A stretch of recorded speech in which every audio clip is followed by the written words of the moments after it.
and welcome to Frank's School. I was just going to devote one day to the Thanksgiving hymn, We Gather Together, but there's too much to say about it. So I'm going to devote a second day, here comes Roger, a second day to it, 71st day of the third year. And there'll be two videos today. Now I've got the whole text up here. Now I had to write a little small. It's hard to write small with chalk, and you may not be able to read it, especially down in here, I don't know. But I want to look at the whole thing. First of all, let's consider the metrical form. We gather together to ask the Lord's blessing. This is the poem, whether it were put to music or not. And it goes like this. We gather together to ask the Lord's blessing. Well, these are anapests. That's anapestic. It doesn't have the weak beat there, and it ends with what's called a feminine ending. But there's four. Maybe the power's going to. But there's four strong beats per line, so it's tetrameter and it's anapestic. That's the verse form. Every line is the same. He chastens and hastens his will to make known. Now that's based on three, and 2 weak beats followed by a strong beat. And I'm going to have more to say about that in the next video. Well, I don't want to scan the whole thing because it's very regular, except for one place. Let's see right here. Sing praises to his name. You have to speed up right here. Sing praises to his name. You see there's an extra weak beat in there. He forgets. The rest of it I think is very regular. The rhyme scheme. Blessing, known, stressing, own. That's A is the first sound, B is the second sound. A, that's the same sound again, and B, own and known. Now you get into the second stanza, and joining, you could say, well, that's the same, isn't it? I don't think. I think it's, once again, it's A, B, A, B, A, B, A, B. Or C, D, C, D, E, F, E, F is what I should have said. Sorry about that. Cat, what is it? So the rhyme scheme. Now, internal rhyme is one of the things that really got my attention in this. This is like a study in internal rhyme. That is rhyme, that not end rhyme, but internal rhyme. We gather together. Gather. This text is so cleverly done. It's translated by Theodore Baker in 1917. The original poem in Dutch was in 1626, but as a translator, he really worked at this. So here we've got internal rhyme on the first and second strong beat. He chastens and hastens. There we have it once again. The wicked oppressing now cease from distressing. Now here we have internal rhyme, but it's on the second and the fourth beat. Sing praises to his name, he forgets not his own.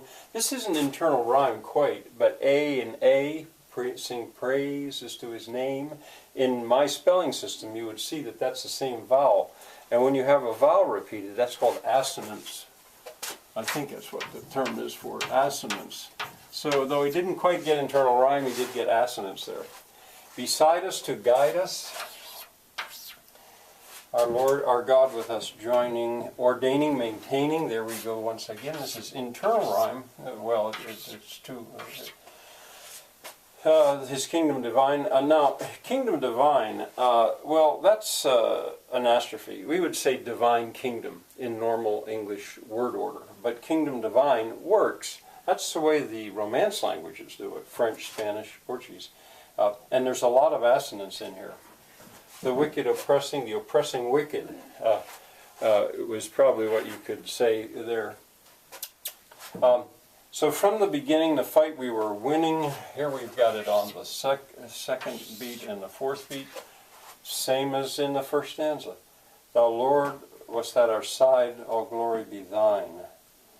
Now the end rhyme is there, but I did want to point out that wast. Get out of there, cat. Get. Come on. Wast is not, we would say in modern English, we would say, you, Lord, were. But when it's thou, that's the second person that's now archaic. Second person familiar, like du in German. Well, yeah, or tu in French. It's not quite the same, but But the verb agrees with it. Thou wast. Agreement with the verb.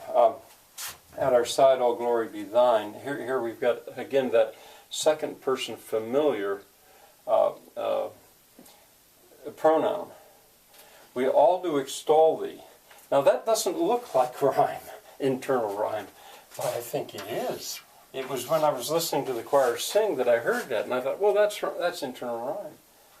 Thou leader. I capitalized. I didn't know what to do with this. In the text that's written, they didn't capitalize it. But now here we've got thou is a direct address. Thee is would be what's called dative case. Thou, again, direct address. This is possessive. Thou leader triumphant. Here we have that anastrophe again. Triumphant leader. And pray that thou still our defender wilt be. There's that agreement. We would say will be, but in archaic English it has to agree. Thou wilt be. Let thy, and no, I don't think that there's any rhyme in there. Let thy congregation, again here's possessive, this is possessive adjective, this is a possessive pronoun. Let thy congregation endure through tribulation. There we have internal rhyme. So it seems to be missing right there. But you know, he put a big burden on himself with this form. And once again we have to speed up. Watch this. Let thy congregation endure through tribulation. There's an extra weak beat. Thy name be ever praised, O Lord, make us free. Now, okay, finally, the vocabulary here. I already pointed this out. Oppressing, a lot of 8th graders wouldn't have known what that means. Distressing, they might know that. They might not know cease. Sing praises for or ordaining, a lot of them wouldn't know what that means. Or maintaining, they might not know that. But then by maintaining, I would allow those in class vocabulary because there's 3 syllables. But I would allow it not to be any longer than that. We all do extol thee. They probably would not know that word. Thou leader triumphant, and pray that thou so a redeemer will to be. Let that endure. They probably would know that. Tribulation. They probably would not. Thy name be ever praised, O Lord, make us free. So it's very rich for vocabulary, at least at an 8th grader's level, and actually not too bad, as I pointed out, for an adult as well. Well, I want to go on with the second video today because I want to talk about the number 3. Come back.